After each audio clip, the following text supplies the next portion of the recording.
It's your boy, Mr. B here for the B sides. Yep. Uh, pardon me. I got a cold. Um, I'm getting over it. Uh, it is September 20th. My God. Yeah, that's my loud sister in the back. Y'all know already. So hope y'all alright. Why are you pushing the button? Hope y'all alright. Hope y'all had a good weekend. The B sides of the fight game. Yes, indeed. Doing this on YouTube and Twitch and the OK Live app, of course. So these don't really have no visual. These are just audio. Um, I'll give y'all a day when I do a visual joint. But for right now, we're just gonna do these. These are like a couple practice things, but a good listen, man. Um, Mexican Independence was last weekend. It was fun. A lot of good stuff was going on. I know I owe y'all a boxing fight. I'm gonna get that before Friday. Either today or tomorrow. Today I had an appointment, the eye doctor. It's crazy. I was blind. I'm legally, I'm legally blind. I can see barely, but I was alright though. After a while. But yeah, I hope your weekend was good. Um, so yeah, we had boxing last weekend. We had not Bellator, UFC last weekend. The UFC card was pretty. Ooh, UFC card was pretty dope. KSW card was pretty dope. I had the Octagon card, but I think we went through that. So I'm gonna read through the LFA card real quick. Nothing really crazy, but I was a little sad. My dude Jonathan Piersma got knocked out in the first round with a spinning wheel kick. That was ugly. Devin Smith beat him in the welterweight main event. Shamid Khan Magomedov beat Bakramaj Bakramaj Bakramjan. There you go. Masharapov. Unanimous decision. Ashley Nichols won against Nadia Vera. I think that's the only one I think I got right, probably randomly. Because Nichols is a really damn good kickboxer. Jeffrey Craig, she won by decision. Jeffrey Craig beat Barrington Bishop, unanimous decision. Liam Anderson beat Jeff Manning in their middleweight scrap. And the rest of the fights were the rest of the fights, right? We had what else? Yeah, we had the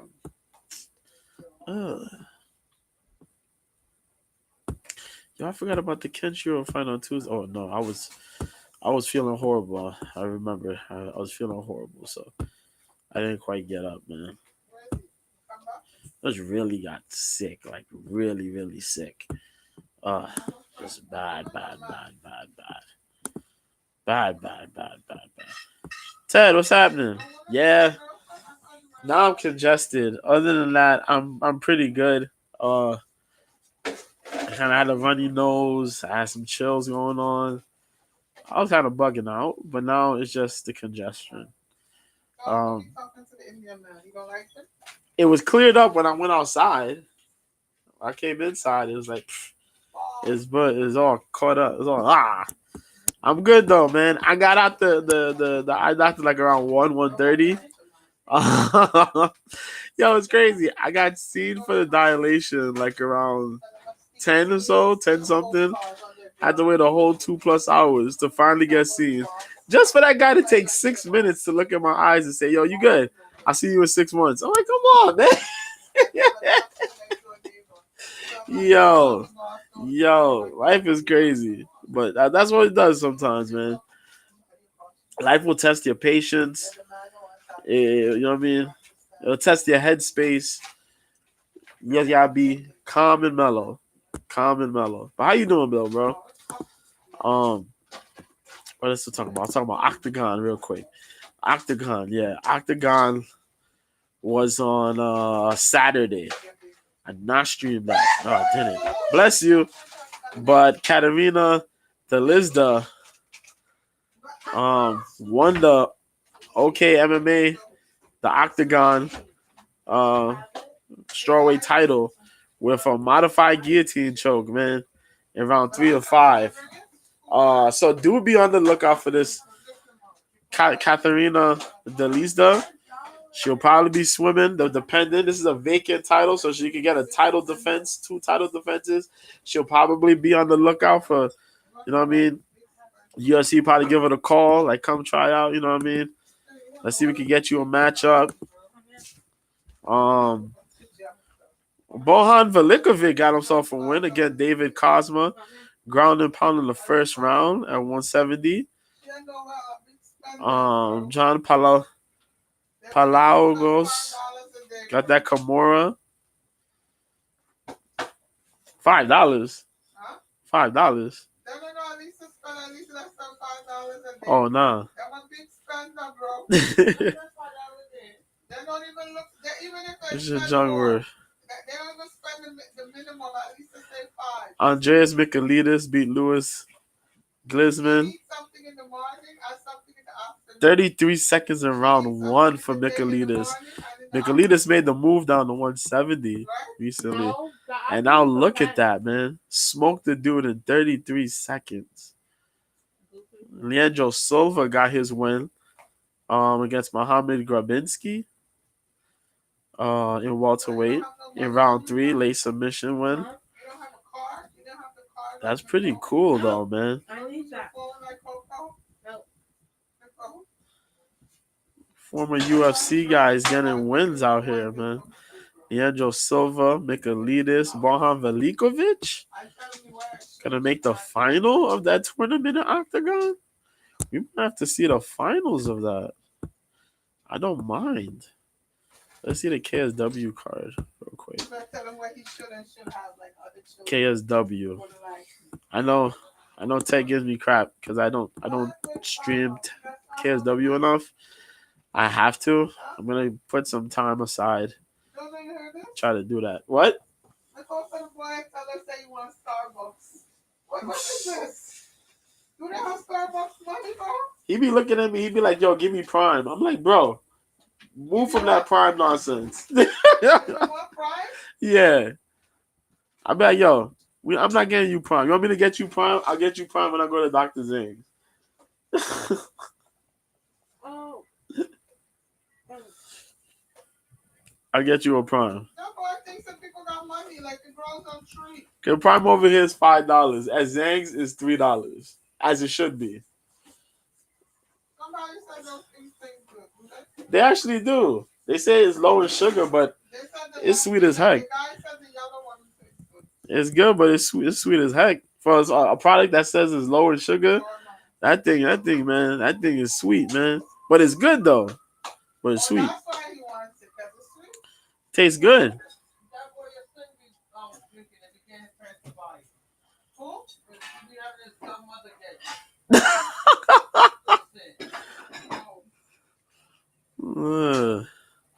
So Jakub Wicklax maintains his bantamweight title with a unanimous draw. Wow, ain't that something? That got something in common with the UFC main event last weekend. Sebastian Fiziev, the bantamweight title, both Polish folks. Unanimous draw. Ends in a draw. Technical draw. Unanimous technical draw.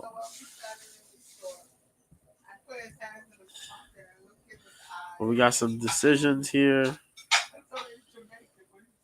Normally, Eskiju beat Dawid Smilowski. First round, punches from Crucifix. Jesus, that's bad. Arthur Sezenpiak fought Henry Fadipe. Knocked him out second round. Technical knockout. All right. Victor Pesta got a win against Philippe Stawowi. Okay, rear naked choke. Pesta is a former big name fighter and now fighting out here in these other regional streets. Big props. Word. They do. They do. You're absolutely right. You're absolutely right. Because some of these guys could just come back and it's like, yo, we playing big time now. You know what I mean? Some guys get cut. They come back. They're world champions. Look at Brandon Moreno. Brandon Moreno was losing. They cut him. He beat the best flyweight outside the UFC. And this man won the title twice. Crazy. Crazy, man. Two-time flyweight champ. So, you know, you never know what can happen. The regionals bring out good, real good prospects, future champs. You know, Holly Holm. We had we had Holly Holm. Rising with Jiri Prohaska. Uh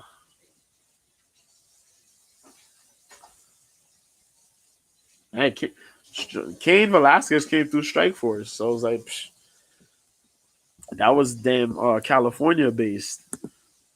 So you gotta give props, man.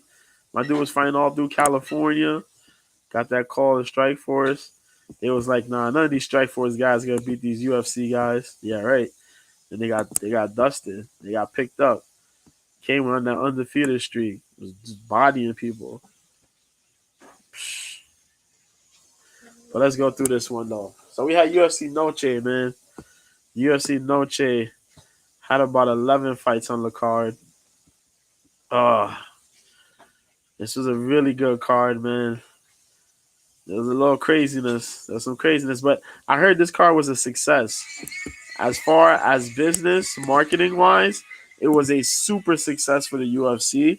And Dana White said he's gonna do this more often moving forward. So it's not gonna be just a one time thing. It'll be continuous. A yearly event. All the Mexican stars gonna come out and do their thing. So I'm looking forward to it. Um, so we had the opening bout. Josephine Knudsen fought Marnik Mann. Knudsen was coming from the Contender Series. She came out here. She fought a damn near perfect fight. You know, even though there were like two rounds, she could have finished this fight. Round 2 and 3. She took a really different approach. She took a more safer approach. I'm not mad at it to make your debut, you know. But she beat Marnik. Marnik did not look great. Boy, Marnik did not look great. But yeah, Josephine Knudsen, unanimous decision. Charlie Campbell out here training with Sarah Longo now. Longo Weidman now, up in Long Island. Yes. See, Ted, you got fighters up in your area. He beat Alex Reyes. First round, technical knockout.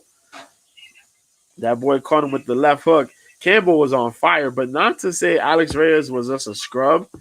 Alex hadn't fought in years. Many of us were questioning through social media, how the hell did he even have a job? Because my dude was signed to this company. He hadn't fought in nearly 5 years. How you still have a contract is crazy. But he came out. He looked real good. He was training with Bobby Green and them. So his boxing was pretty good. He was catching Campbell a little bit. Campbell made the necessary adjustments and ended up using that boxing and kickboxing and caught him. Caught him, dropped him, finished him. Some added shots, and that was it. Put him away. You know, I would say as expected, but it was a little rocky. It was a little rocky, but a good fight though. Tracy Cortez and Jasmine Jasudavicius. Whoo! This fight was damn. We can say two things. Jasmine Jasudavicius is tough as hell, but Tracy Cortez out here with hands. Tracy Cortez could box. What? Tracy Cortez was out here lighting up with the 1-2, the hooks. She was hitting up with the 1-2, the 3-1, the 3-2. Oh my God. Tracy was on fire, man. She still got that weird thing when she throws leg kicks. She throws like slow, kind of sluggish leg kicks. But she showed a lot of heart out there, man. She was fighting. She did get taken out by Jazz in the second round, though. Jasmine couldn't pin her up against the cage in the first. She was getting lit up on the feet. Second round, Jasmine managed to get like 2 takedowns, if I remember correctly. Um, she got the takedowns. She got her against the cage, fought against the clinch, fought in the clinch, got the takedown. Tracy got back up real quick. Jazz got the takedown again. Um, Tracy kind of fought back. Third round got crazy. Jazz got the takedown, but Tracy got back up. Tracy continues to light her up. They are just scrapping.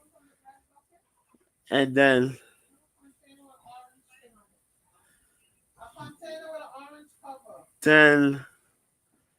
Jasmine grabbed her hair to throw a head kick, and she threw the head kick. Take a knife. I got a knife and straight out.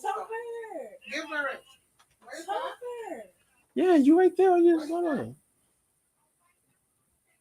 Yeah, but you're supposed to take out some. Yo, people crazy. But yeah, man. But yeah, she grabbed her hair. She was like, "Yo, you grabbed my hair. What type of shit?" Jasmine kept talking crap. She talking crap back to Tracy, and then Tracy hit her with a 1-2 anyway. Yo, good back and forth fight, man. Good back and forth fight. But Tracy got the win, man. It was well deserved, man. Well deserved. But it was a hell of a fight from those two. I did not expect that fight to get that crazy, but it did. Edgar Chairez and Daniel Lacerda got some questionable. Boy. This is where we started getting some bullshit going on. Ended in a no contest. For what it was, Lacerda looked all right. Chairez looked all right. Strikes were being thrown between these two.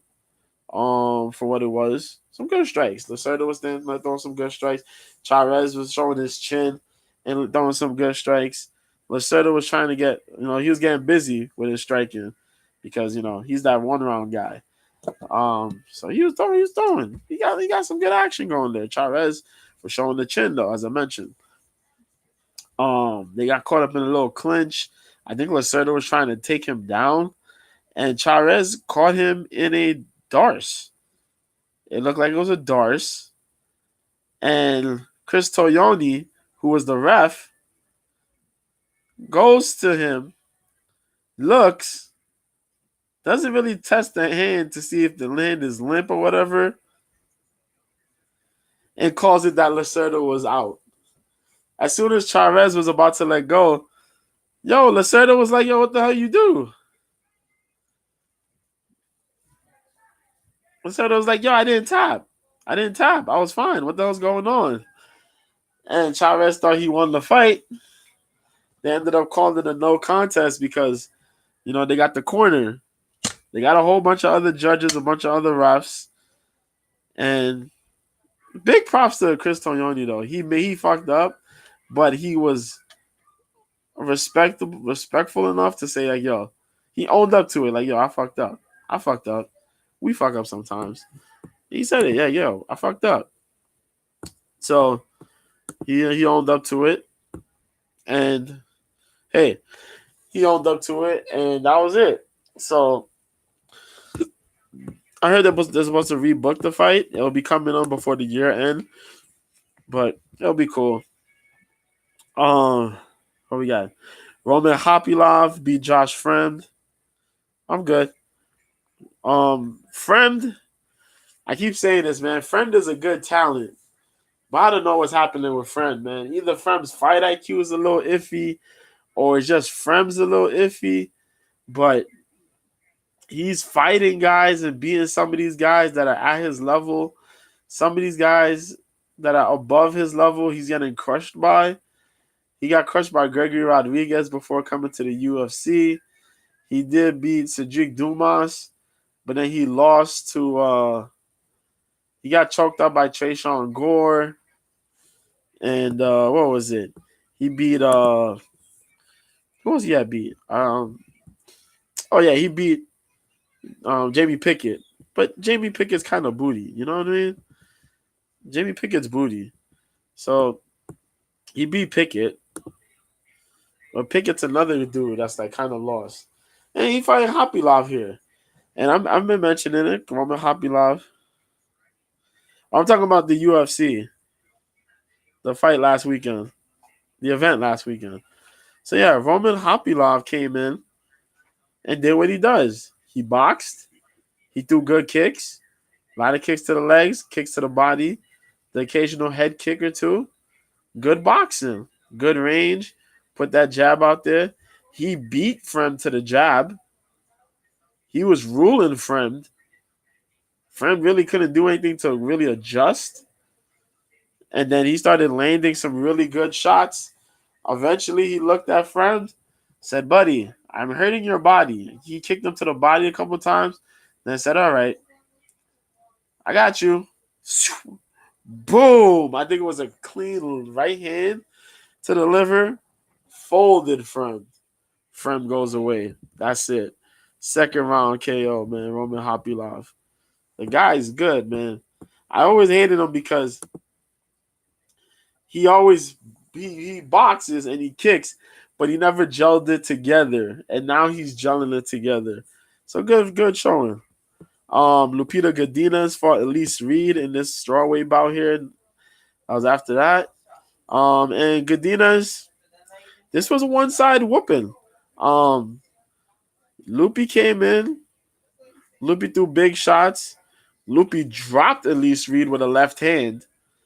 Elise got back up. Elise started getting beat up. The second round came. Lupi said, "Yo, you're going to eat all these hands. My boxing is on some other shit." And now we heard that she trained with Grasso and Aldana at the Lobos gym. Katrina Rodriguez trains there too. And I love that girl too. Is it Karina Rodriguez or Katrina Rodriguez? Yeah, but the Lobos gym, the ladies, the Mexican ladies gym, beast. Yo, her boxing looked fantastic. She lit up Elise Reed that second round. Elise got hit against the cage. She caught Elise again. She picked up Elise, boy. She picked up Elise one time.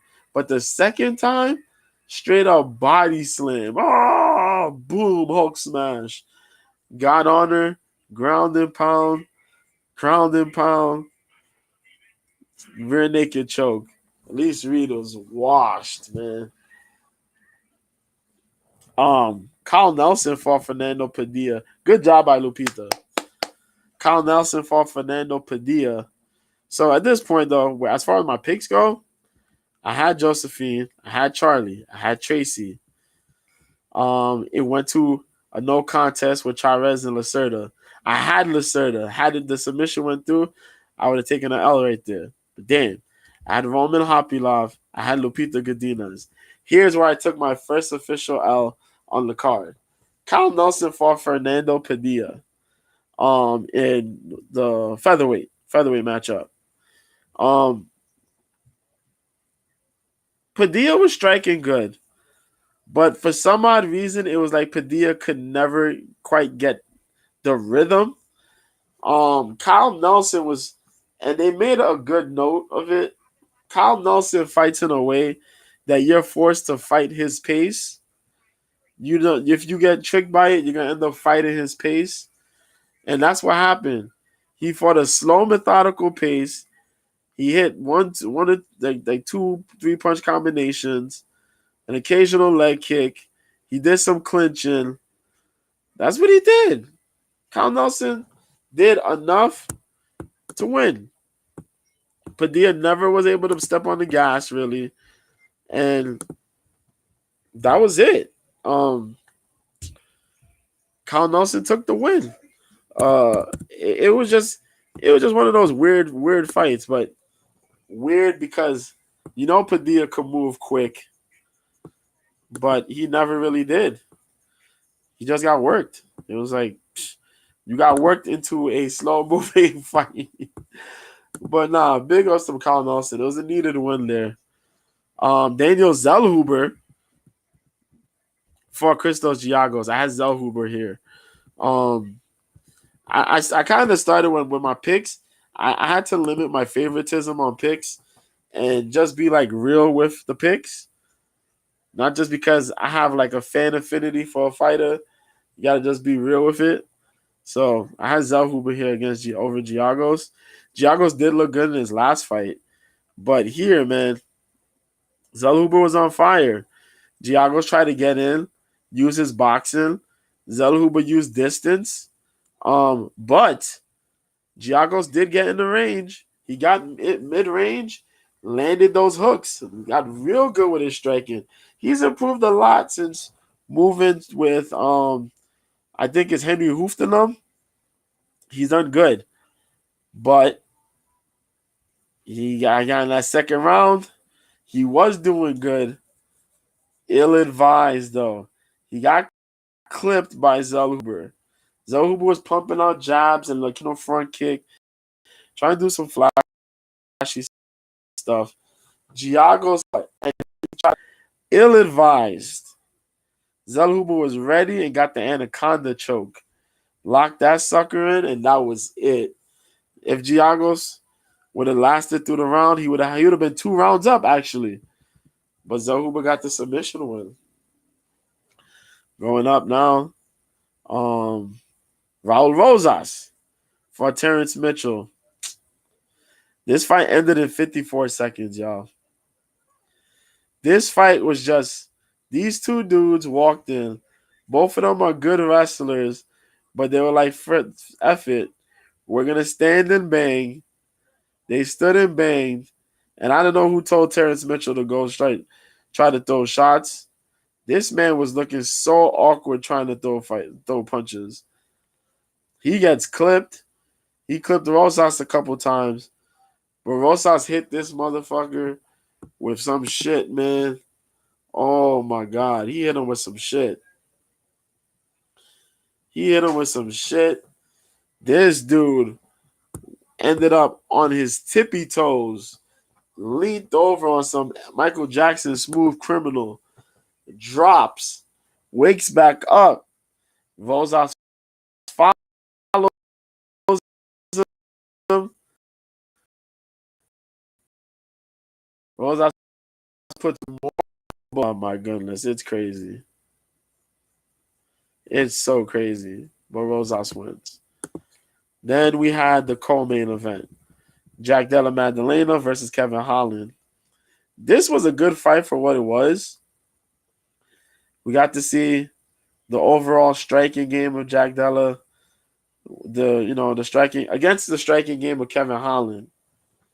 I think Jack Della had the first round. I think Kevin Holland had the second round. And Kevin could have gotten the third round. Right? That's what it was, right?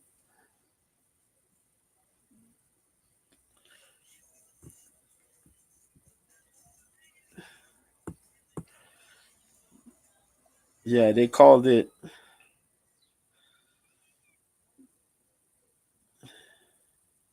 Even though the striking didn't really say that. I think they said 1-1 around. They gave him 1 run around, but the striking didn't really say that. Or I think Kevin Holland had the first round, but then Jack had the second round.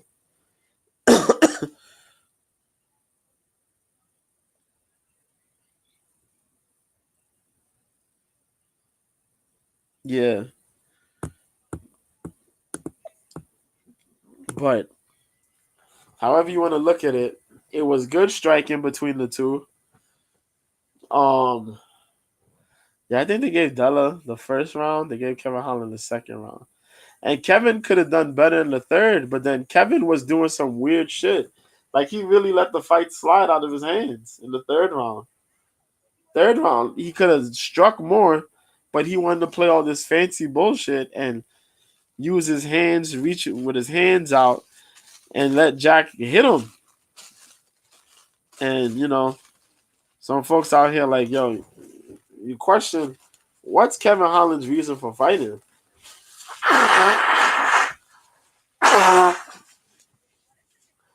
And Kevin's like, I'm not trying to fight for a title. I'm just trying to be in exciting fights. Well, brother, let me tell you something. If you gonna be in exciting fights, you can't be fighting like that, bro. You can't be fighting like that. Mm. You want to do the Cowboy Cerrone joint? You can keep doing that if you want to, but eventually somebody's gonna catch you, man.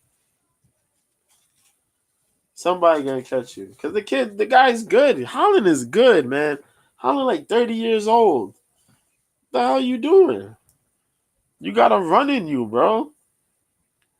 Go out there, be for real, and get these wins, man. You have quality wins in the UFC. What are you doing? What are you doing? But I was upset. I was upset by that. So that was my second loss there. And then we had Grasso versus Valentina Shevchenko. This fight was so good, but bullshit because of Mike Bell.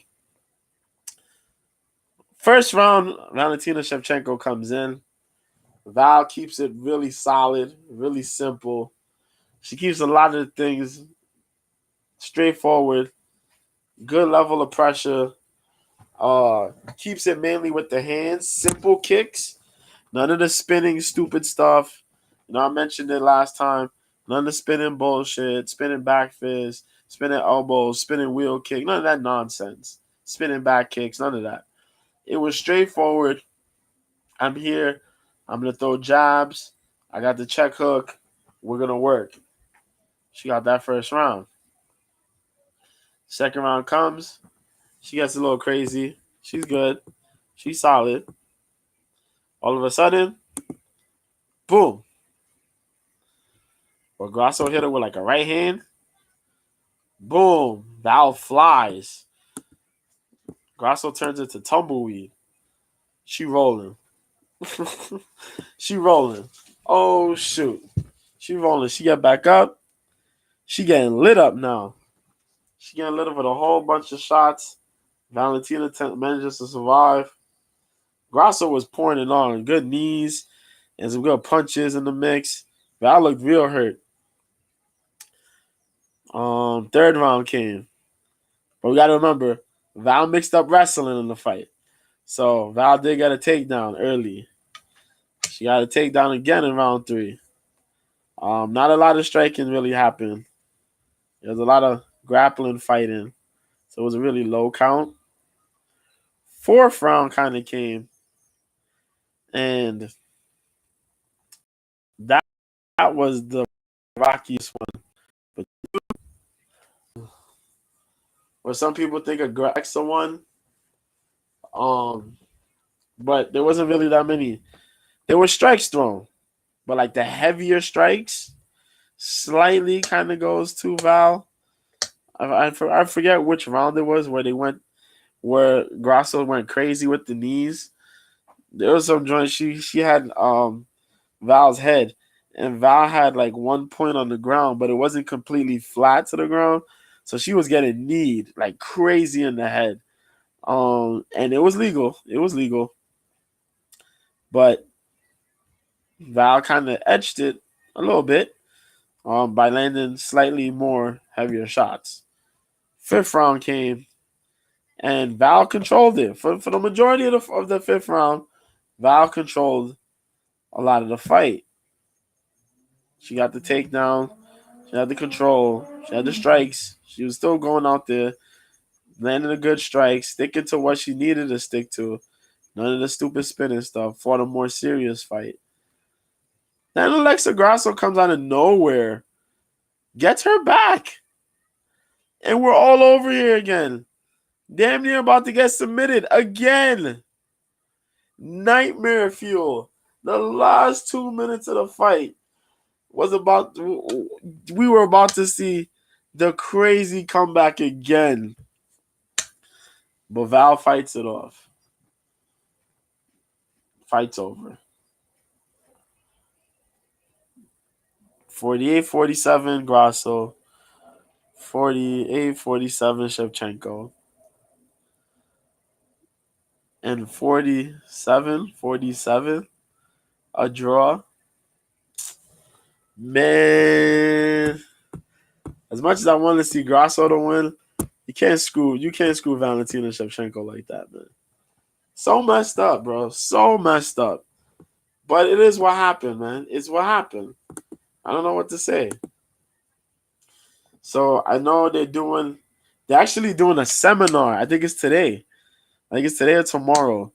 They're doing a ref seminar, an MMA seminar to go over the rules of judging and to talk about what constitutes a 10-9 and a 10-8 round. Bugged out, right? But I'm glad that it happened. You know, even Dana White went out there and said, "Yo, we got to do this because you don't want to bring a black eye to the sport." You know, and I know Dana White's saying it, but you know what I mean. That's the big time guy for the North America fans, you know, of the sport. But I'm glad they're gonna do it because it needs to be done, man. Shit is crazy. You can't have big errors like that in the sport. So that's what's up. So that's what happened. Uh,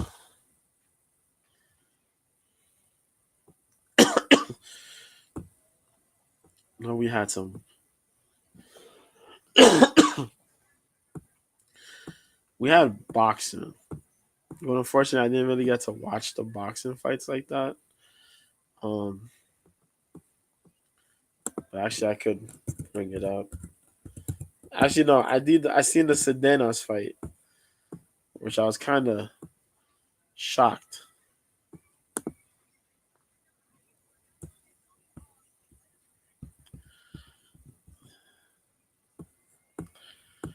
Yeah, Ramon Cardenas. Yeah, second round. Cardenas put that boy away. It's 2 rounds, and we're gonna get up to the.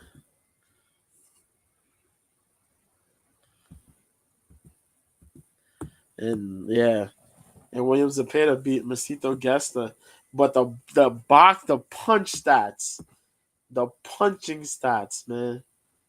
Oh shit! Let me see if I can bring those. Let me see.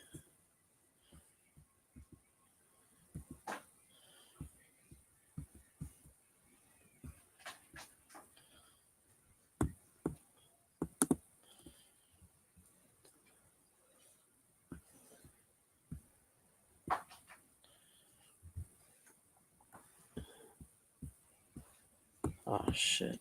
Sorry, hold on.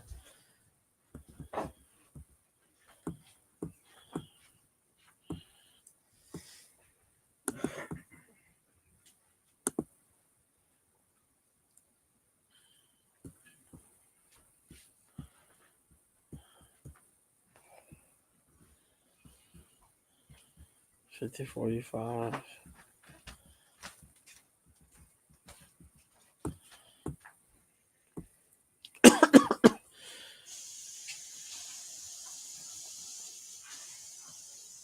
Hold on, let me see.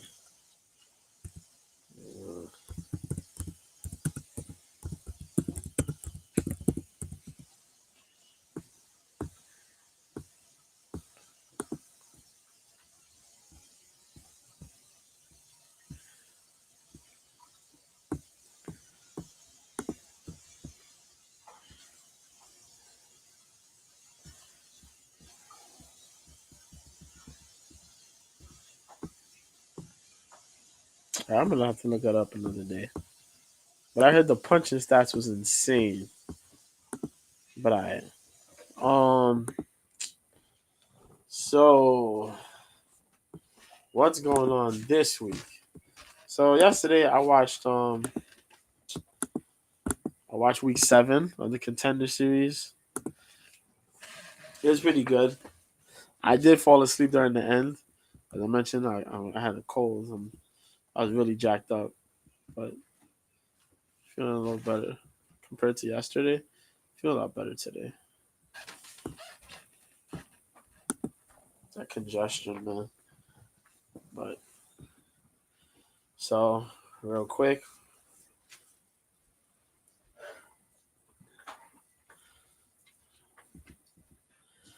so we had Igor da Silva, the 20-year-old, beat Jonathan Silva. This kid, first of all, his chain wrestling was fire.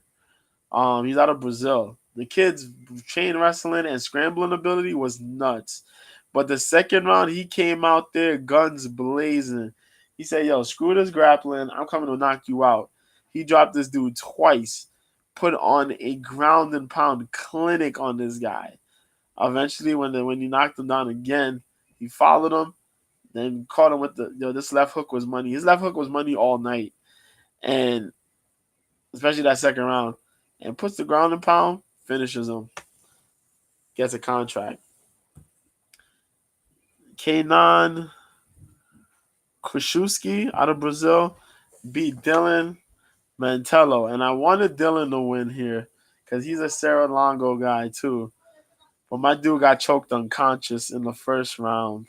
He was winning. He looked good, but then he got outstruck.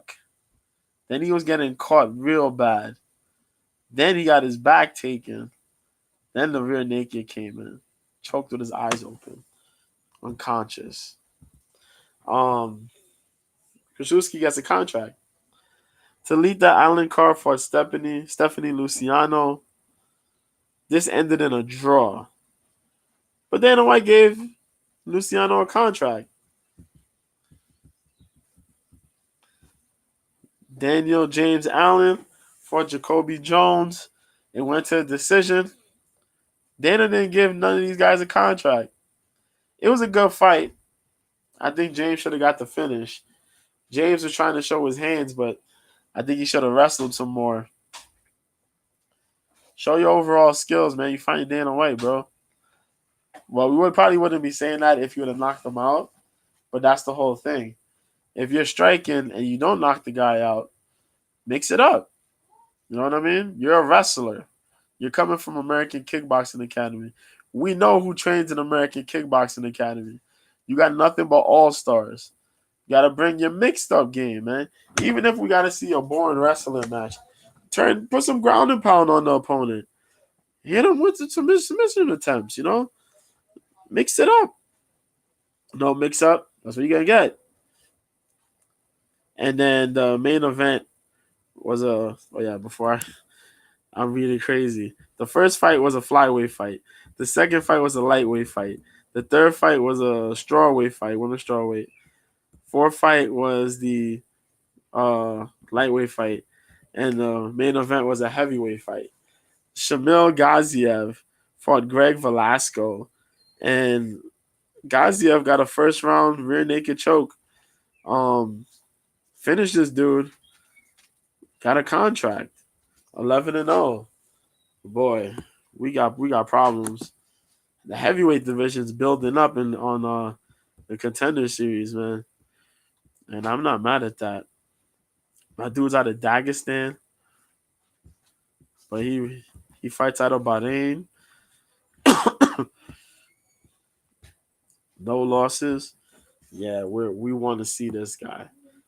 And he finished Darko Stolcik, who fought for the UFC some years ago. Finished that dude. A big, good win for this guy. Good win for this guy. So what's going on this week? This week we got boxing. Joyce fights Zhang. That's gonna be happening at 2:00. There's a lot going on Saturday, and that's what I'm mad about. There's a lot going on Saturday. Bellator is going on Saturday. Zhang versus Joyce is on Saturday. The UFC is on Saturday. All on at the same time. Bellator 299, instead of showing on Friday, will be on Saturday at 11 a.m. Eastern. That's 8 a.m. Pacific. The prelims start at 11. The main card is after the prelims are 5 hours long. Even if it ends early, you still gotta wait till 4 o'clock to watch the main card. 5 hours of prelim fights. Jojo, sorry for you. The handle in the shower handle fall down. Oh. No. I almost fell on the toe. I don't know what's up with these things falling out, trying to fall by my foot. I my foot from the blood. Did you put it back? I can't. Yeah, I tried, nasty. Yeah, the reason why I find you won't fall from country foot is because you're going like a big shot. I thought you could fix it and see. What handle? The shower handle. There's a thing in there. Just line it up with it. That's all you had to do. That's why I don't understand. She be acting like she don't know how to do anything. But yeah, Bellator 299. So the joint is headlined by the undefeated Johnny Eblen out of American Top Team. He's trained. I forgot his original gym, but he now trains with American Top Team as well. It's kind of conjoined gym thing. But now it's mainly American Top Team. He's undefeated. He could win anyway. And since coming to the Bellator, let's talk about it. This guy showed up from Shamrock FC, and from 2019 to now, he's been on a tear. Chauncey Foxworth by decision, Mauricio Alonso, and Taylor Johnson. Taylor Johnson was a good prospect for Bellator, but he beat Taylor. Daniel Madrid was okay. Travis Davis, no. Colin Huckbody was a good regional guy. He beat that dude in 2021. Stopped him TKO. John Salter, who became a big deal after leaving the UFC. Gegard Mousasi, he handled Gegard. And Anatoly Tokov, he embarrassed that guy. Eblen is a combination of really good wrestling, youth, and solid punching ability, man. That guy got strength and he got heart. He don't move. He don't back up. He's hard to put away, man. He's just there. He'll be there in your face 24/7. Beast mode. He's going up against Fabian Edwards, the brother of our current welterweight champion in the UFC, Leon Edwards. Tall, big frame dude for the middleweight division. Big power in his striking. Takedown defense is suspect. He's kind of worked on it a little bit, though, especially his last fight, where he beat Gegard Mousasi. He beat Charlie Ward. He beat Lyoto Machida. But, Machida's been far gone, man, from what he used to be, respectfully. Charlie Ward, he beat Charlie Ward. Bellator Dublin's big guy, he beat that guy up. And Gegard Mousasi, he just clowned Mousasi. He made Mousasi like a little kid. It's a shame, man, the great Gegard. But pretty much here, takedown defense is a must for Edwards. You can't afford to be on your back for over a minute. Eblen's going to be there constantly driving for the double leg. He got a real good blast double, too. Edwards going to have to fight this from a distance. Maintain kicking range. But fire your kicks quick. Don't let him grab your leg or it's going to be a takedown attempt. And just fire fast, fire often. I'll probably take Eblen, though. I've been riding with Eblen for a minute. Him and Dalton Roster, so that's the main event there. Co-main is Aaron Pico versus Pedro Carvalho. Carvalho represent SBG. Aaron Pico representing the Body Shop, but now he trains with the Jackson Wink, right? He's been training with Jackson Wink for a minute. And he's gotten good. He's gotten good though, back and forth. Um, After the last fight, Kennedy, he got injured. He came back, had a solid showing against James Gonzalez. Um, Showed him more of the wrestling, not really a lot of the hands, but we know he got good striking. He's mixing up his game, which is very. It's gonna be a big deal for Pedro, because Pedro can strike. Not necessarily Pedro's gonna be defending takedowns like that against Pico. I think Pedro got the bigger body for Pico, but Carvalho's chinny, and Pico got bombs in his striking. So if Carvalho walks into something, it's game over. If Carvalho gets taken down and ends up in a full mount or some shit, it's done. And Pedro can win this with the.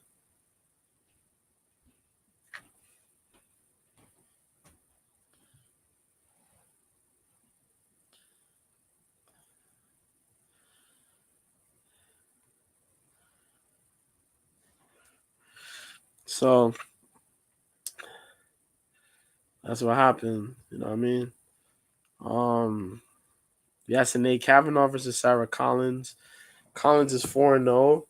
Sinead Kavanaugh, Sinead is another representative of SBG Ireland. Pretty good regional boxer. She's brought her boxing skills and has done fairly well for herself in mixed martial arts. She did take that loss in the title fight against Chris Cyborg. But, it's going to happen. You fight Chris Cyborg. The lady's been fighting for damn near majority of her life. But the opponent that she's facing here, Sarah Collins, 33 years old. Yeah, last fight she beat Pam Sorensen with a scarf hold. She threw her. She had that head and arm lock. So you get the scarf hold up the head and arm throw. And you put the arm lock there. But she's a four fight win streak now. Last fight should be Pam Sorensen. Now, 4 fights, 2 finishes. Sinead is 9-5. And Sinead's been through a lot fighting. 37 years old, 5'7", 68-inch reach. Either she's gonna put you away, TKO, KO, or you're gonna go through a rough decision. She beat Janae Harding and Leah McCourt. She got knocked out by Cyborg before that. Beat Katerina Lenaher and Olga Rubin. Lost to Leslie Smith and Janae Harding in their first fight. But yeah, good boxing, good footwork. Well, decent footwork. She kind of comes in a little flat-footed. She's a little light in the first round or two, but then she goes up like flat-footed after, trying to get aggressive. But yeah. That fight after that, Mads Burnell. Well, before that, it'll be Mads Burnell versus Daniel Weichel. Mads is hard body. Mads is no nonsense. Everything is close to mid-range. Close mid-range boxing knees. If he takes you down, it's problems because his grappling and wrestling game is crazy. And he has a gas tank for it. Daniel Weichel, he's been able to fight pretty methodically.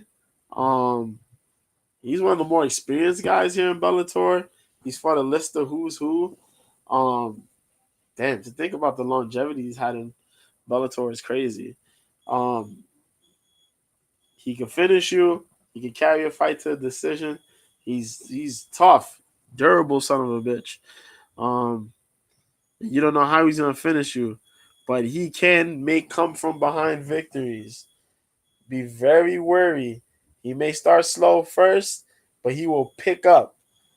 First round be a little slow round. Second round, he'll pick up. Third round, Jesus. But it'll be cool, man. Before that, we got Levon Choke Haley out of the District of Georgia versus Saba Hamasi. Hamasi just got finished, didn't he?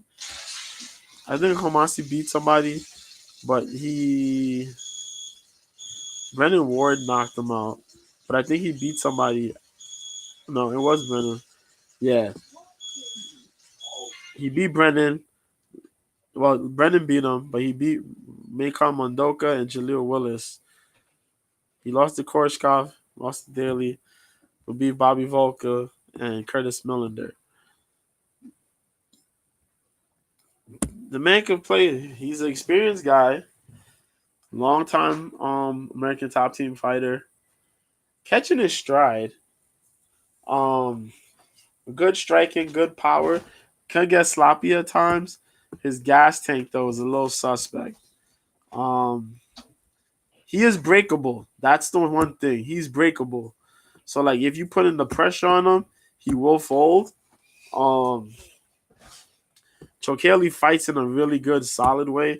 He's a methodical, well, not a methodical, but he's a precision type striker. Um, he has some quality wins in Bellator here, but the majority of his wins come from KO TKO. But yeah, man, the only two losses were against Goti Yamauchi, who's like the jiu-jitsu wizard, and Kyle Crutchmer, who's hard body, tough guy. But last fight he beat Michael Lombardo, and before that Roman Feraldo. Good kickboxing skills, good dictation of range. Throws his kicks out there in good combinations. Throw the occasional good knees. He's almost similar to like a Giga Chikadze. Um, but Giga could turn up. Levon kind of just keeps it mellow. Don't do that, Noel. Don't do that. Then we have the prelims. So we got Peter Quilly out of SBG versus Daniel Misselli. Misselli's out of Italy. 11-5 versus Quilly, 13-8-1. Mansour Baranui, 20-5, who's really taken up. Oh shit, Quilly's fighting at 170. Ooh, this is interesting. Quilly's moving up. Mansour Baranui, who's really taken a showing in Bellator against JJ Wilson at 155. Well, I know JJ was moving up. I think he moved up his last fight. Charlie Ward, 10-6 versus Gregory Barbene, who's 22-11. Karen Clark, 7-0 versus Przemysław Gorny, who's 5-3 at bantamweight. Luka Poklit, who's 9-1 at welterweight, fights Roman Feraldo. Now Feraldo's this KO guy, man. Feraldo's a dangerous KO dude. And yes, he did lose to Chokeli. I just read that. But when Feraldo's on, shit. Be very, very careful. Zabit's brother, Kasan Magomed fights Piotr Niedzielski, who's 17-6. Kasan is 8-0. This will be another one for Kasan. Kasan is really, really, like, his fight IQ is high level, bro. He really takes it after his brother. Just really in there.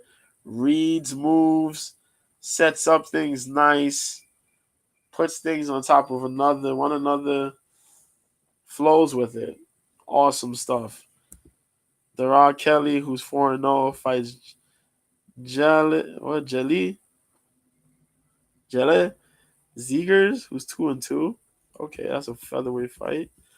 Brian Moore, 16-9, fights Otto Rodriguez, who's 13-1 out of Brazil. Davy Gallon, who's 21-8-2 out of France. We find Attila Korkamas, who's 13-7. Asael Aldolji, who's 6-1, fights this man by the name of Ismail Hassan. Let me see. That says I Hassan. Ibrahim. Okay. Ibrahim Al Farik Hassan. Okay. 4-1. Kenny Makonoa. Oh my god. Makana. Oh my god. Makanoana. Yes. Kenny Mark Honoana. There you go. This is the dude out of SBG. I think he's like Nigerian, but he fights out of SBG, which is pretty cool. He's pretty good. He's 5-0. You'll be fighting Josh O'Connor here at featherweight. I don't. Was he Welsh? Yeah, Wales. Okay, there you go. I say he's out of Welsh. Luke Trainer, 7-1, pretty good prospect. Fights Lorenas Urbanavicius, who's 14-1. Nicolo Stoli, 4-1, facing Romain Debieni, who's 9-4, out of France. Sergey Berosteni, who's 10-3, out of Russia, fights Kasim Aras, who's 7-2, and is a solid wrestler. Mark Ewan out of Scotland, where we find Noah Gounon out of France, who's 4-0, and Chiara Penko, who's 8-3, will be fighting Mackenzie Stiller at 1-0. So you understand that there is going to be 16 prelim fights on Saturday. 16. Why? Why would you put 16 prelim fights on a card? What are you doing? Bro. Just stick the you could have taken your top Dublin Ireland fighters, shrink that card down. Because now the total fights is 21. For what? Oh my fucking God. Yo, you're wildin'. You are wildin'. I don't know. But fight night. Fiziev versus Gamrot. This will be taking place at 4 o'clock in the afternoon. Right when the main card of Bellator starts. The prelim portion of this card starts.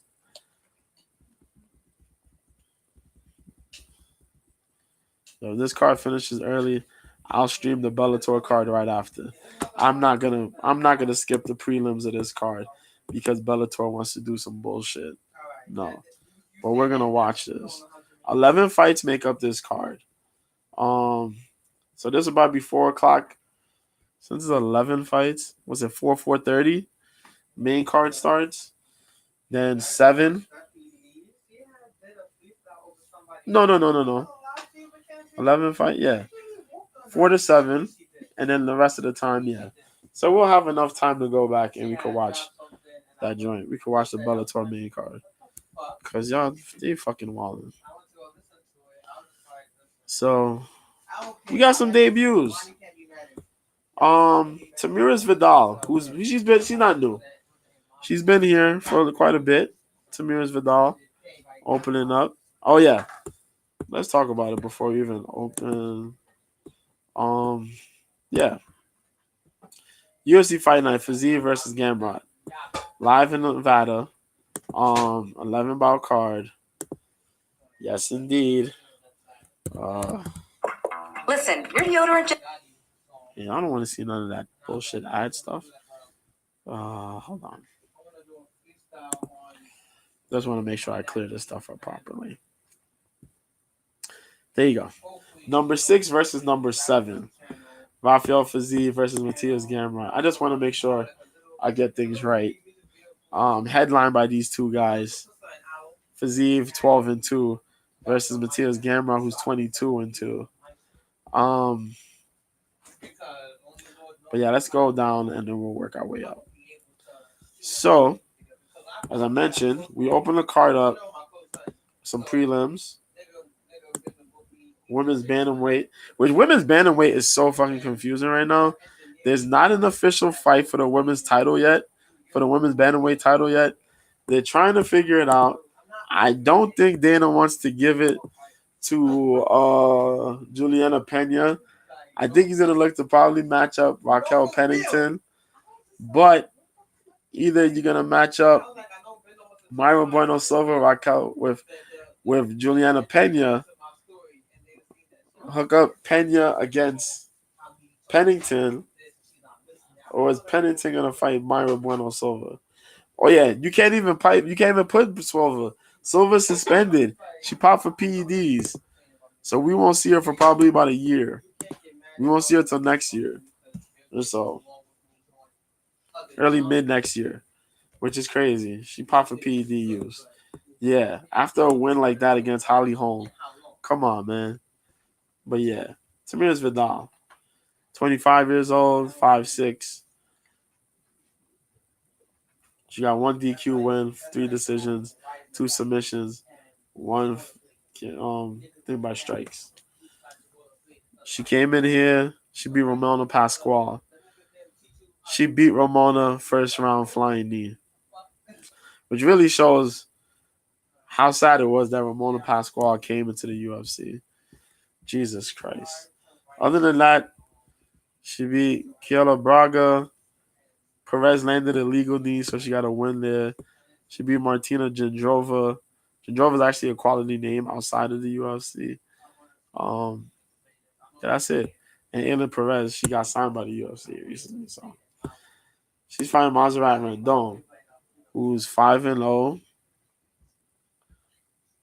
born and raised in Mexico, 34 years old. So you see, they building up Mexican talents, picking up more Mexican talents. Our girl was an Invicta. Before that, she was fighting for Combate Global. But yeah, she beat Brittany Cloudy last fight by split decision. Cloudy's the girl who got really good boxing, but outside of that, she don't really fight like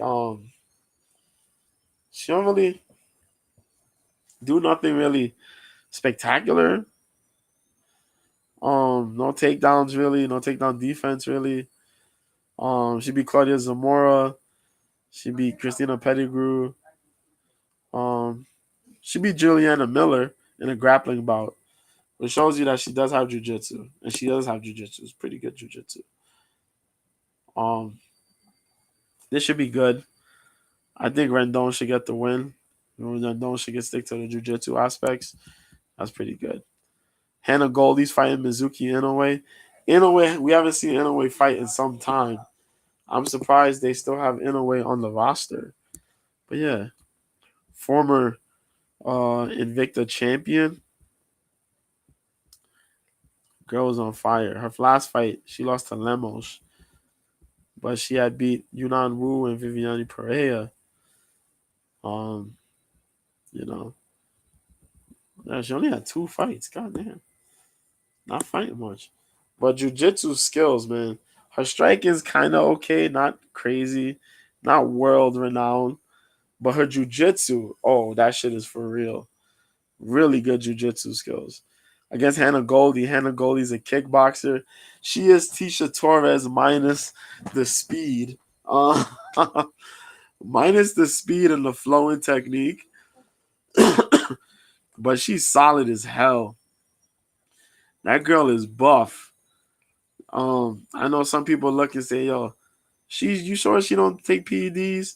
But nah, man, she's PED free, but she just so damn solid. She a baddie, yo. She a baddie for real. But Hannah Goldie, what was Hannah Goldie's last couple wins? I know she got beat up by yeah, Hannah's moving down to 115. Yeah, look at Hannah Goldie, bro. God damn. She 31. 4 decisions, 1 submission, 1 KO, TKO. Yeah, Molly McCann knocked her out. She beat Emily Whitmire, but lost to Belbita and Granger in her debut. Yeah, she just throws. She got good kicking, but as I mentioned, she don't throw fast kicks, and her hand speed is cool. But if you're even with her in the striking department, that's stuff you can easily maneuver. If you're, because look, Molly McCann was able to read it and counter and throw fucking destructive shots, put her away. But Mizuki's path to this one is to fight in the clinch and try to get it down on the ground. Keep it jiu-jitsu. And that's going to be hard, though. Because, as I said, Goldie is a big girl, bro. But after fighting at flyweight for a couple times, I just wonder if she's going to be able to make that successful weight cut. She got a lot of muscle. Next fight, Jake Collier, 13-9 versus Muhammad Usman. Jake Collier, the guy who was at light heavyweight, blew up to heavyweight. Usman, the brother of Kamaru. I don't know what to say much about this. Collier is a well-rounded fighter. He's big as hell. He's tough to put away. It's Jake Collier. Not for nothing. Beast Boy, I know Beast Boy put him away. He's 34, 6'3", 78-inch reach. He got 5 KOs, TKOs, 4 submissions, 4 decision wins. He's been knocked out, or technically knocked out 4 times, submitted once, and lost 4 times by decision. He's on a 3-fight losing streak.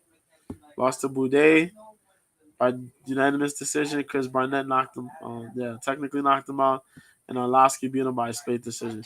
But in fairness, Collier should have won that split decision against Arlovsky. They gifted Arlovsky a win there. Gotta be for real about it. He beat Chase Sherman too. That's kind of funny. And Muhammad Usman, he's all right.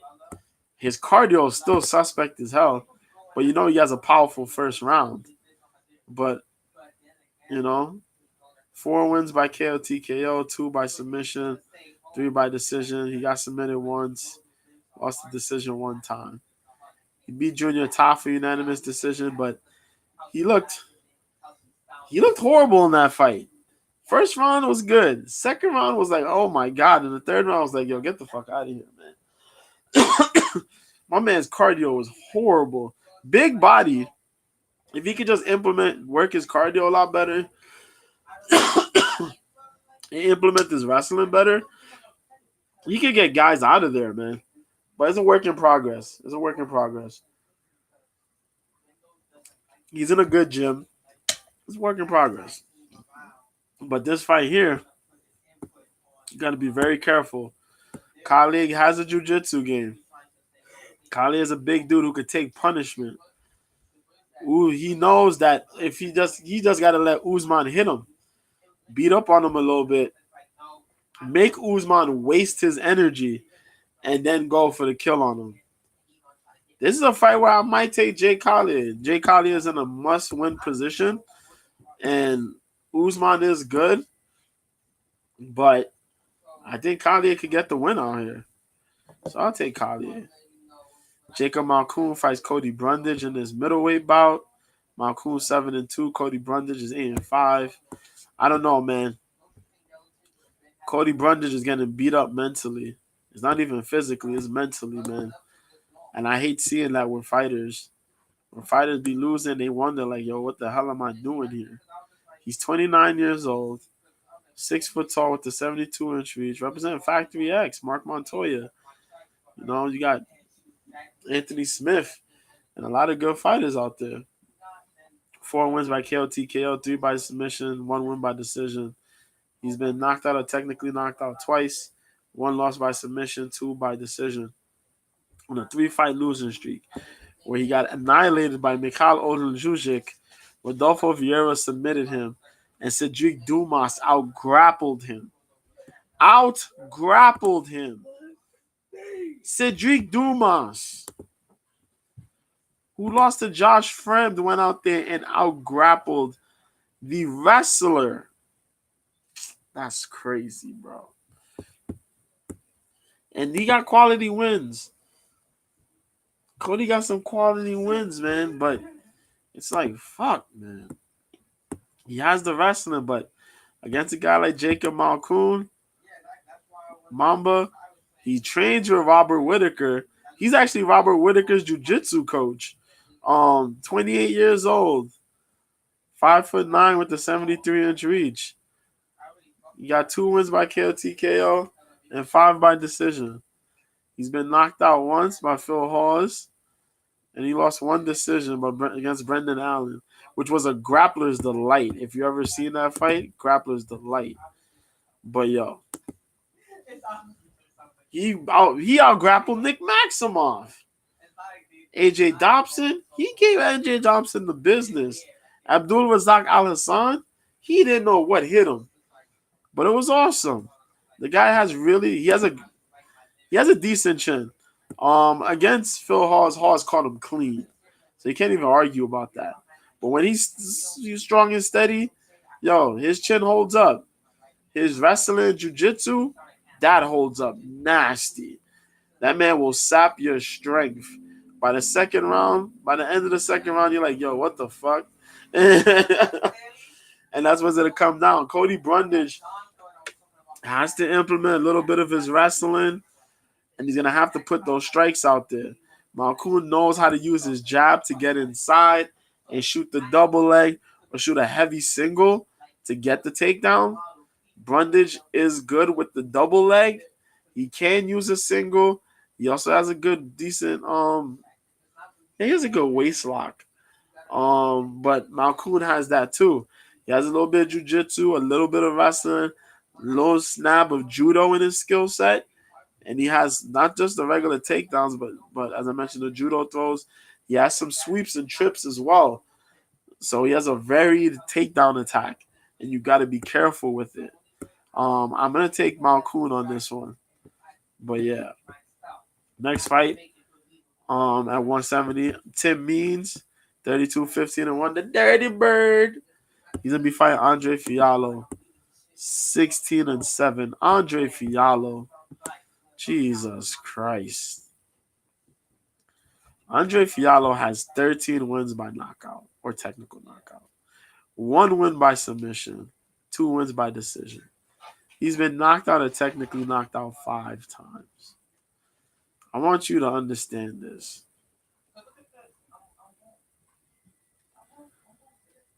Three of those 5 knockouts of technical knockouts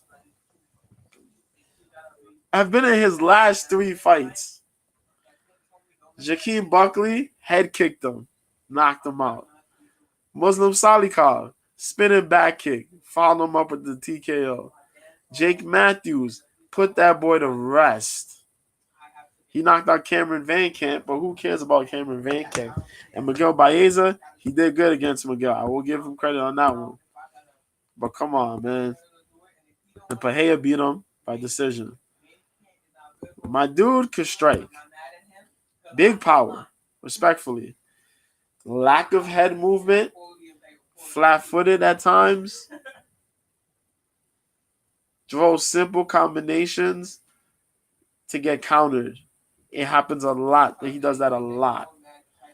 And people are getting a read on that shit. Power. Crazy power. Tim Means don't got power, but Tim Means got volume. The Dirty Bird. 39 years old, 6'2", 75-inch reach. 19 wins by KO TKO. 5 wins by submission. 8 wins by decision. He's only been knocked out or technically knocked out twice. And one of those losses was to Jorge Masvidal. Submitted 7 times and lost the decision 6 times. He is also on a 3-fight losing streak. He got submitted by Alex Moreno last fight. Lost by a split decision against Max Griffin. Got caught in a Darce choke by Kevin Holland. Ah, boy. Before that, though, he beat Dalby, Mike Perry, and Laureano Staropoli. Tim Means is the action fighter. He throws with volume. He got Muay Thai in his back pocket. His chin tends to hold up depending on the type of striker he's facing. But he's going up against a guy like... He's going up against this guy, man. Against Andre Fiallo. If Fiallo just lands a nasty combination, like just force pressure, Tim Means can't fall into the pressure. If Tim Means falls into the pressure, he's going to get smoked. He has to go out there, put the jab out, kick the lead leg. Don't get countered if you throw a leg kick. Try to get some wrestling and some clinching in there. For Fiallo just got to go out there, fight, and move forward. Keep the pressure going on and fire. You got to fire. It's a mandatory. You got to fire to win. Don't get caught up and getting countered. Because if Tim Means counters, either he's going to jump on you to get you out of there via TKO, or he's locking up a submission and you're fucked. But that's what's going to happen. As far as I go, see, my brain says Andre Fiallo here, but my heart says Tim Means. I love Tim Means as a fighter. I've enjoyed watching his fights throughout his career. I know he's up there in age, but, you know, there's some fights that he's out there and he's like, yo, he's still trying to fight. You know what I mean?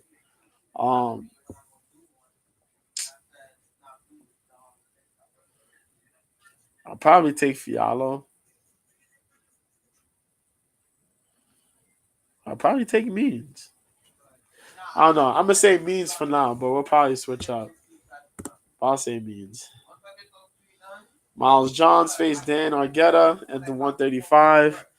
This is a dude I love, man. I love Miles Johns. He's 13-2. Miles Johns is dope. Miles Johns is kind of slacking a little bit, just a little bit. Out of Fortis MMA, 29 years old, 5'7", 66-inch reach. 7 wins by decision, 4 wins by KO/TKO, 2 wins by submission. He's been knocked out once, submitted once. Never lost a decision. And Mario Batista knocked him out. John Castaneda submitted him. He beat Vince Morales his last fight, but he made that look kind of difficult. Castaneda worked him. Anderson Dos Santos, he fought very well. Kevin Natividad, he did good in the third round. Cole Smith, Richie Santiago. He's looked good. Big wrestler. Kind of fights like Tyron Woodley, where he's anti-wrestling. He could wrestle, but he's anti-wrestling. And then he makes you fight a slow fight. Then he lands big explosive shots when he needs to. Mini Woodley, yeah. Him and his brother fights like that. But Dan, the determined Argueta, man, 9-1. Sometimes This dude's been fun to watch regionally.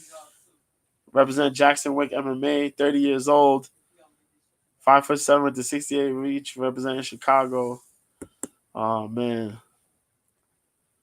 My boy got 2 wins by KO/TKO, 4 by submission, 3 by decision. Only lost by decision 1 time, and that was against Damon Jackson. But he beat Nick Aguirre last fight. Lost to Damon before that. Beat Diego Silva by split. Marion Santos, he pummeled Ronnie Modala. Just caught him with an armbar in the first round. The dude's a punisher, man. Dude's a punisher. And you don't know what round he's going to turn up. He could come out with a strong first round.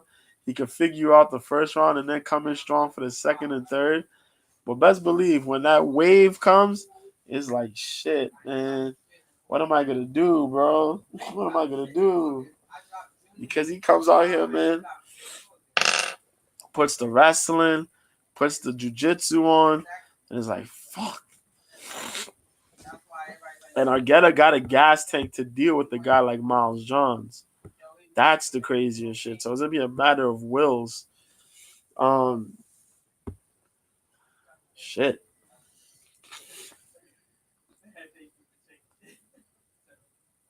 I think Miles can get it.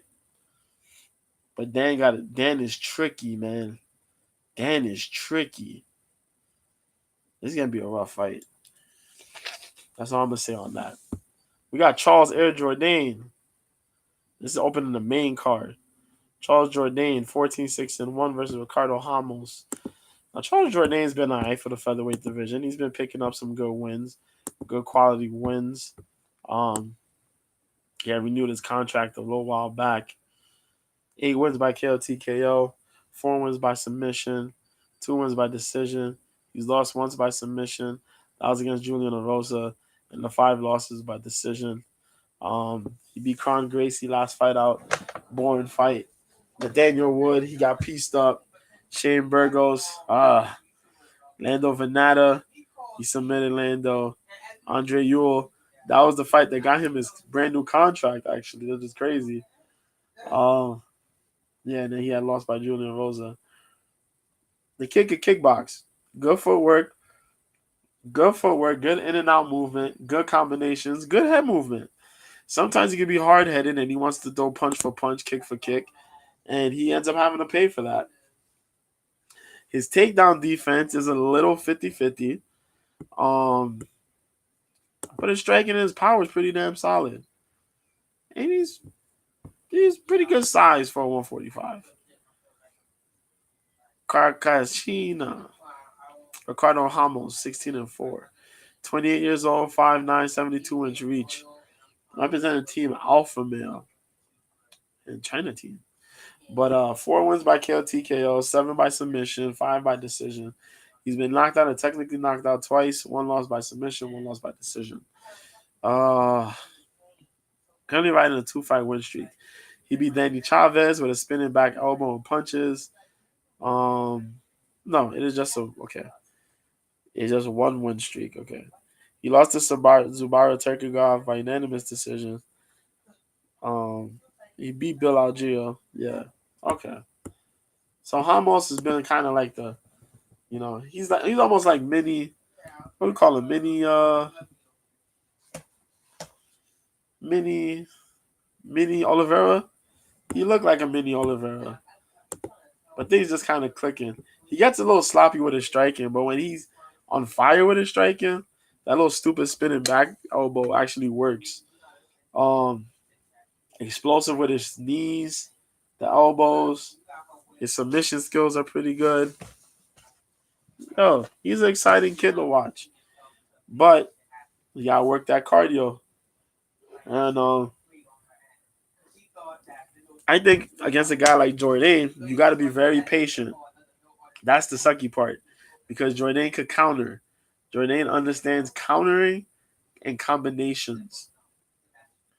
He's a very sleek fighter. But the thing is that his takedown defense, I mentioned, is kind of sloppy. And Ramos is a nasty jiu-jitsu player. He's willing to jump guard. He's willing to pull guard. He's willing to go for the back, take the back. He's willing to go for leg locks if necessary. He's one of those guys, man. Dangerous. Do I take Charles Jourdain? Do I take Ricardo Ramos? I might take Ramos in this one. I may take Ramos. Okay, I may take Ramos. I'll say that. I'll take Ramos. Next fight, Brian Battle versus AJ Fletcher. 9-2 versus 10-2. Let's go on to AJ Fletcher first. Now, AJ Fletcher's been weird. The ghost, AJ Fletcher. He came into the Contender Series, I think, back in 2021. 5'10", 67-inch reach. 26 years old.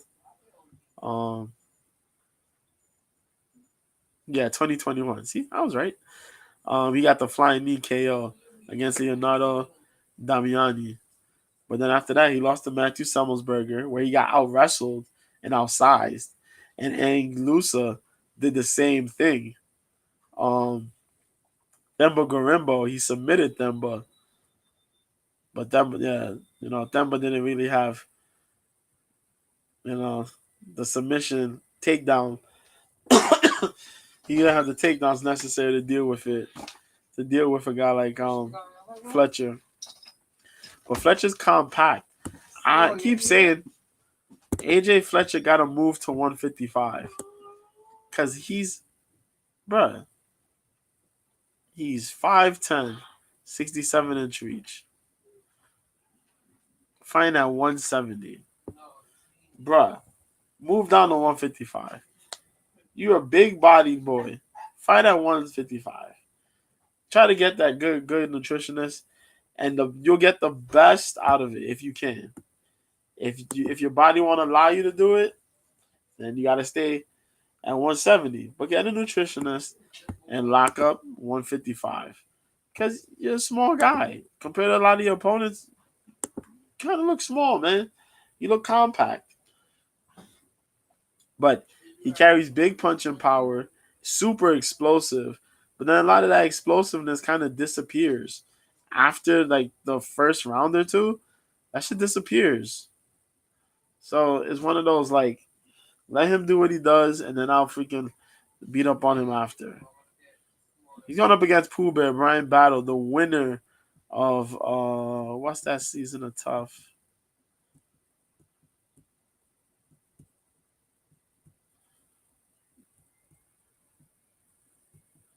Yeah, it was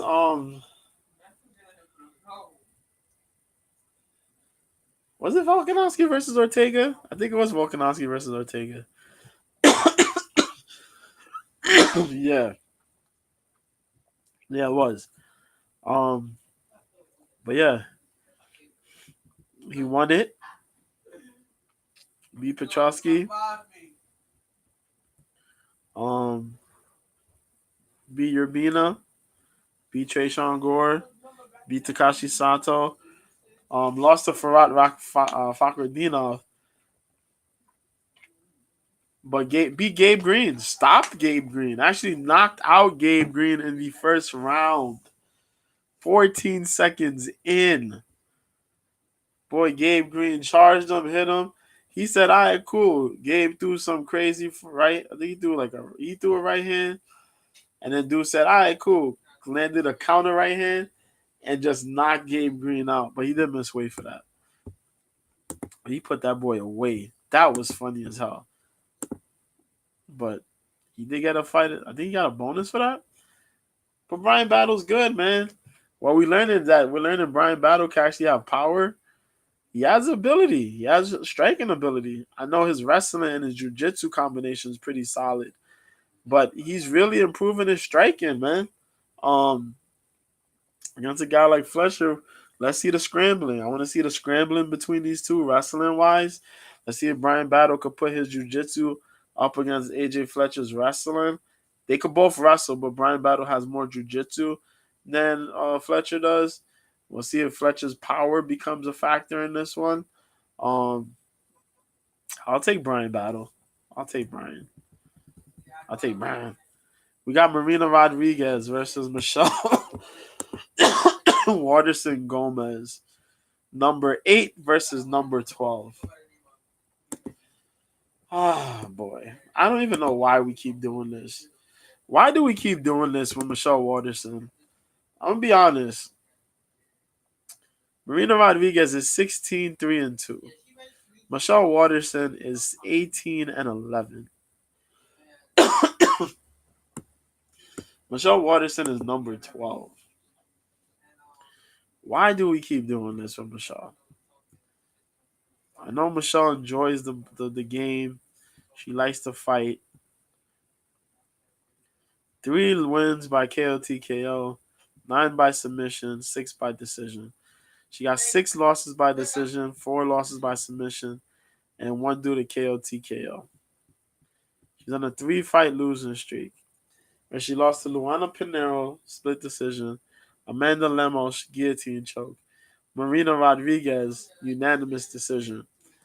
She beat Angela Hill by split decision, but lost to Carla Esparza by split decision. Joanna Jędrzejczyk, unanimous decision. She beat Karolina Kovacevic, Felice Herring, and Courtney Casey by split decision, but lost to Tisha Torres and Rose Namajunas.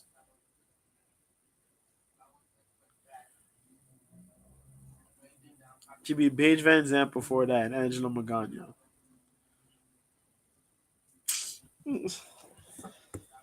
Bro, as much as I like to see, I know Michelle Waterson is fine. Don't get it twisted. I know Michelle Waterson look good.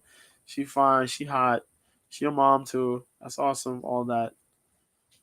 But bro, this Michelle Waterson, Holly Holm type of like fandom stuff that some of these folks have for them too, it gotta stop. You gotta stop. Michelle Waterson can still go out there and kick air and punch air a little bit. They get to that side stance and throw straight kicks and all that taekwondo kicking she does. I know it. She turns up when she gets on her side stance. I know it. But other than that, it's like, Marina Rodriguez is gonna come out there and wild out. What the fuck?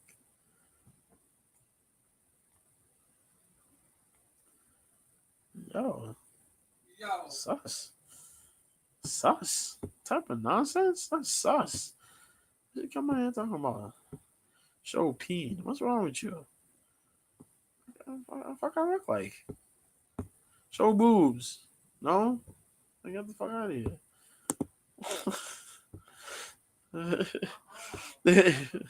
Talk about show dick. What? But yeah, Marina Rodriguez is out here. And Marina, she's been good, but she's taking some losses. She's taking some losses. She took that hard loss against Lemos because had she just sat, she would have been able to fight for the strawweight title. She got 6 wins by KO TKO, 1 win by submission, 9 by decision. Her one long loss to KO TKO is against Lemos, and her 2 losses by decision. Amanda Lemos beat her, but then her last fight, she lost to Virna Jandiroba. Virna literally went, grabbed her, struck with her, and got submissions. Straight up takedowns and control. Bruh, I did not expect that. That level of, well, I kind of figured that. That was my pick. Virna was my underdog pick that fight. But I didn't expect her to be that tenacious with the takedown attempts. And she really was. She went there, struck, went for the takedowns, got the trip, beat her up, got control, beat her up, did really good. And I think it was because of the loss to Lemos really affected her mentally. She got to come out here, man, and let them fists fly. You can't be hesitant. She got to come out here from first round to the last round and just punch and punch and punch away at Waterson. Push this girl if she attempts to get a takedown and just wail on her. Beat up Waterson. That's what you got to do. You want to make an emphatic statement? Beat up Waterson. Beat her up, finish her. Either you finish her or you beat her up bad. But this can't go to a, ooh, we play nice type decision. No. For Waterson Gomez, it's got to be your kicks. Make sure you're landing your strikes. Mix up the striking and the grappling. Waterson has a pretty good jiu-jitsu game. It's pretty nice. I love her takedowns. She turns with the takedowns, which is really a key point. When you're trying to go for single leg, she makes her single leg takedowns work. That's one of the most impressive things. Not many people, they get a single leg, they drive straight. No, she pulls the leg and gets that quarter or half circle in, and then boom, gets the takedown. It's good shit. And then she controls. She got to get that going. Get that going often and see where that works. I'm going to take Marina Rodriguez on this one, though. I'm going to take Marina. I think Marina's coming out here for blood. For real. And she rides skate. She's a skateboarder. And I fucks with skateboarders. Co-main event. Bryce Mitchell. Number 10 versus number 12. Bryce Mitchell versus Dan Ige.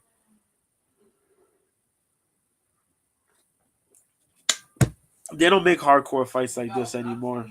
This is going to be more of a bloodbath than we think. Dan 50K Ige. Bryce Thug Nasty Mitchell. 15-1. This man was undefeated. 28 years old, 5'10", 70-inch reach. No wins by KO TKO. 9 wins by submission, 6 by decision. But he got submitted once, and that was to Ilya Topuria in his last fight. He has not fought since. He was supposed to fight Mosar Evloev, but the injury. He was supposed to fight Jonathan Pierce, but injury. Before that, Barbosa went through the wire with him. Andre Fili did. Charles Rosa, Matt Sales, Bobby Moffitt, Tyler Diamond.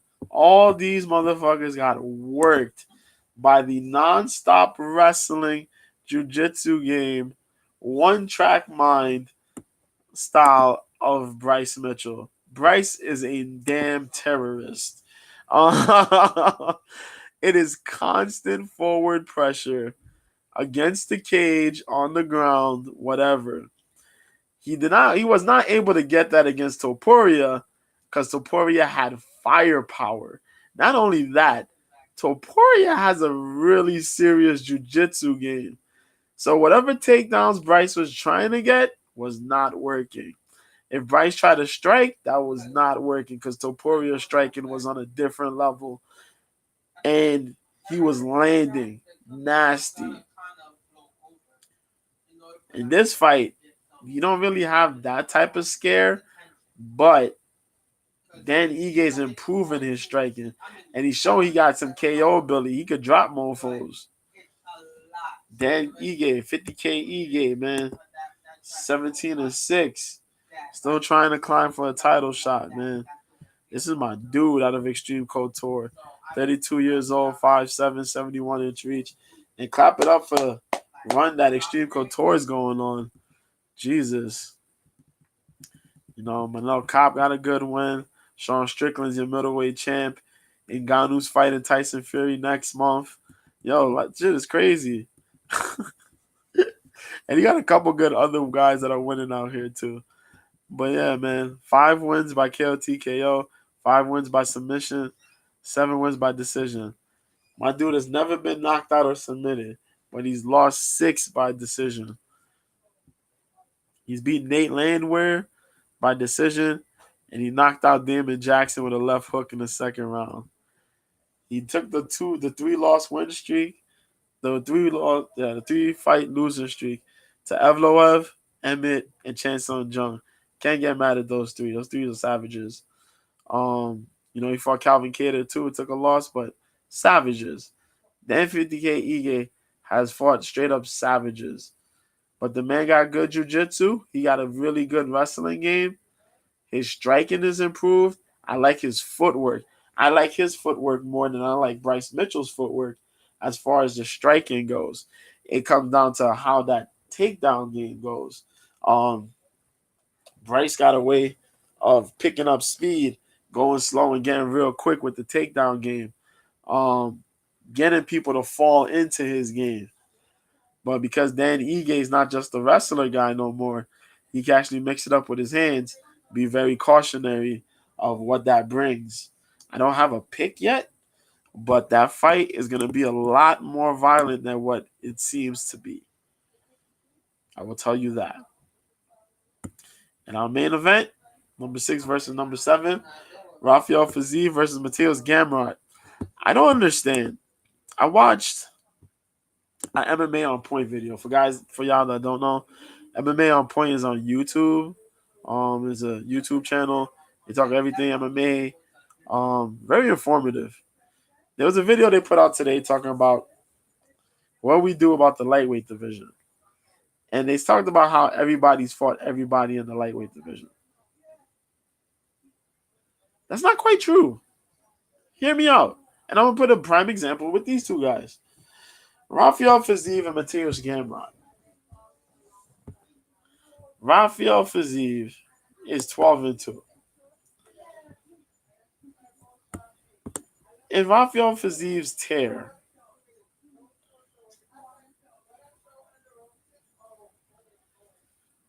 his last time he lost to Justin Gaethje. The last time he lost before that was against Magomed Mustafayev in his debut. Mustafayev is a beast. And since then, he was on an unbeaten streak. He beat Alex White, Mark Jacasey, Renato Moicano, Bobby Green, Brad Riddell. Right? RDA. Lost to Justin Gaethje. The fuck you mean you beat everybody's fought everybody? The dude's number 6. We got a whole Benil Dariush, a whole Charles Oliveira, a whole ass Dustin Poirier. We got a whole Dan Hooker. We got a whole fucking... What are we talking about here? Yo, stop smoking drugs. What are you talking about? What? What? Yo, I swear, some of these people just be like really jock riding the top guys and not really paying attention to everyone else. Like they pay attention to like 3-4 guys in the division and ignore everyone else. Type of shit, man. But Fiziev, great kickboxer, amazing kickboxer. Man brought Muay Thai skills. 30 years old. 30 years old. It's still with time to improve. 30 years old, 5'8", 71.5-inch reach, out of Kyrgyzstan. Chains out of Thailand with Tiger Muay Thai. Strong takedown defense. Crazy volume. Heavy strikes throughout all the rounds. It's rare to see him put himself in a bad position in a fight. If he smells the kill, he goes for the kill. If not, he's going to punish you for 3 rounds. This dude is nasty. He's good. For a 12-2 fighter, good. But you guys have a bunch of people that he can still fight, and y'all playing games. Matheus Gamrot, 22-2, former KSW lightweight champion. 32 years old, 5'10", 70.5-inch reach. Out of Poland. Out of Soronki Smok, that's the gym in Poland, an American top team. 7 wins by KO TKO. 5 wins by submission. 10 by decision. He's only lost by decision, and that's twice. Beat Jalen Turner by a split decision, coming in at short notice. Lost to Beneil Dariush. Decent fights at that 3rd round. He looked bad, real bad in that 3rd round. Armin Sarukian got the win. Close fight, nabbed the win. Diego Ferreira submits him. Jeremy Stevens, Kimura in a little over a minute. Scott Holtzman punched the ground and pound.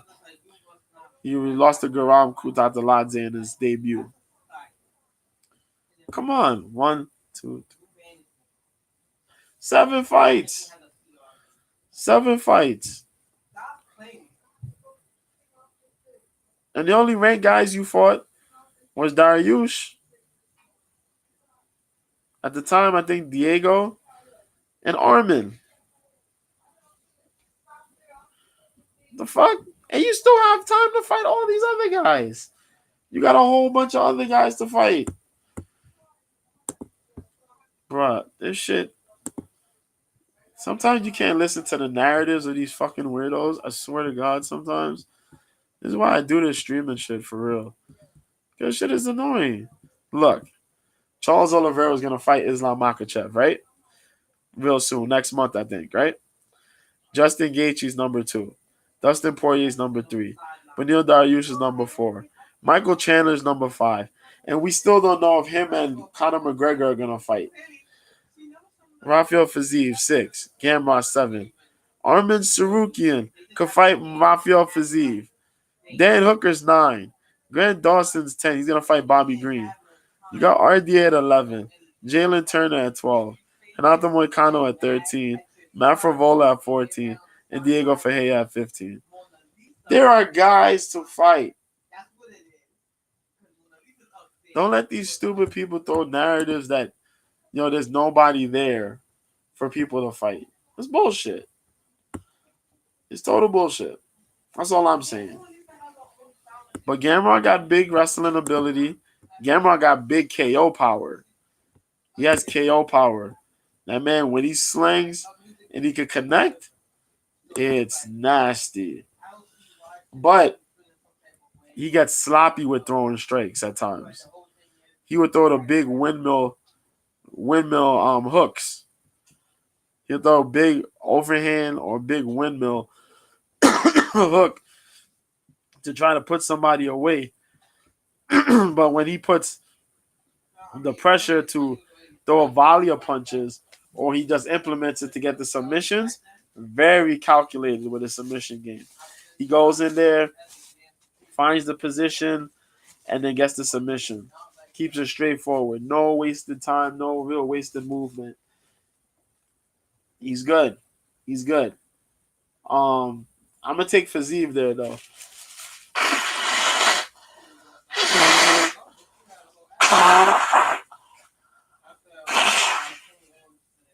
Gamrot's a good fighter.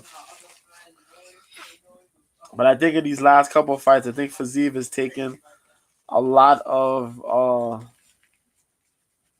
knowledge with him into these fights. And I think he fought the better UFC caliber fighters than Gamrot has. So I'll take Fiziev on that.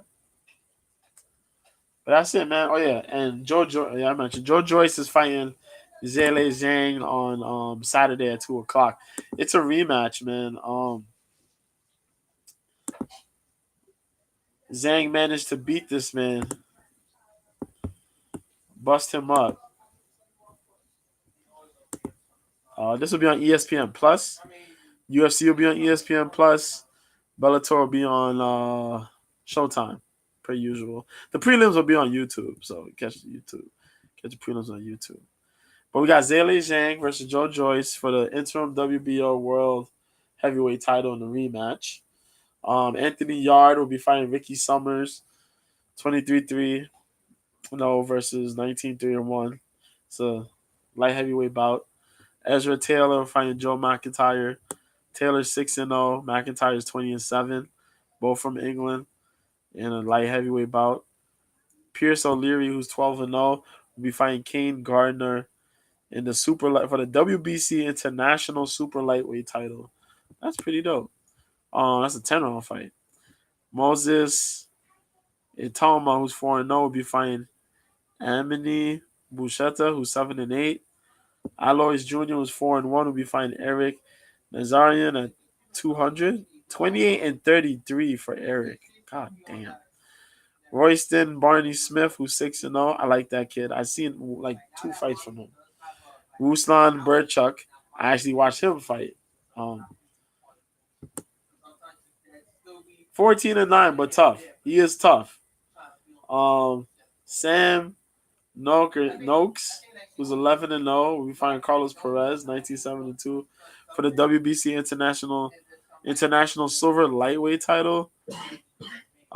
Zach Parker, 22-1, fighting Kali Gradia as super middleweight. Tommy Fletcher's fighting Alberto Tapia. They don't have a weight class here. And Sean Noakes, 1-0, fights Lucas Barbaz, 2-8 at welterweight. But other than that, I'm out of here, man. That's it. That's all I got to say.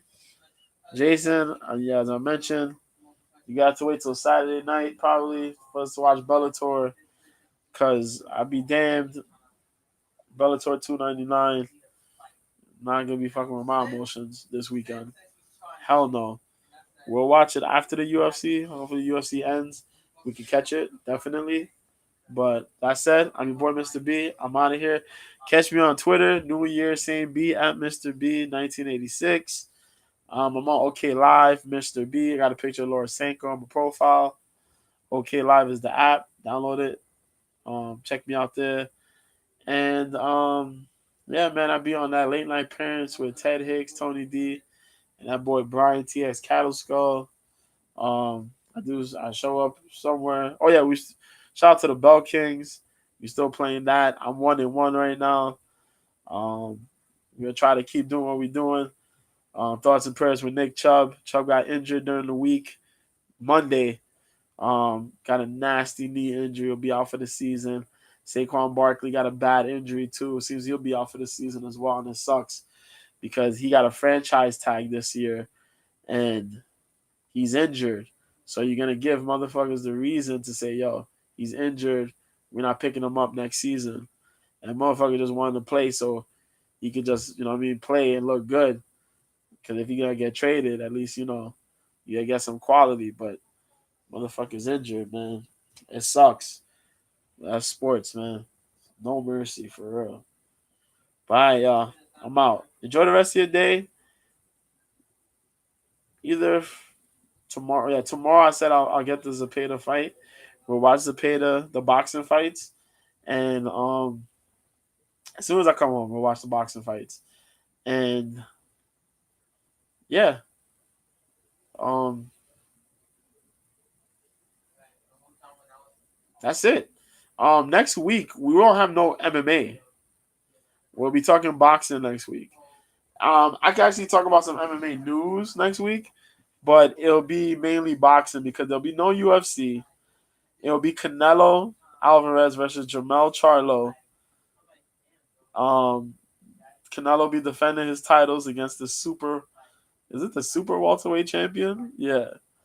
So it's crazy. It's crazy, but it is what it is. But that's it. I'm out. Have a good. Enjoy the rest of your week. Be good. Be easy. Take care. So then, peace.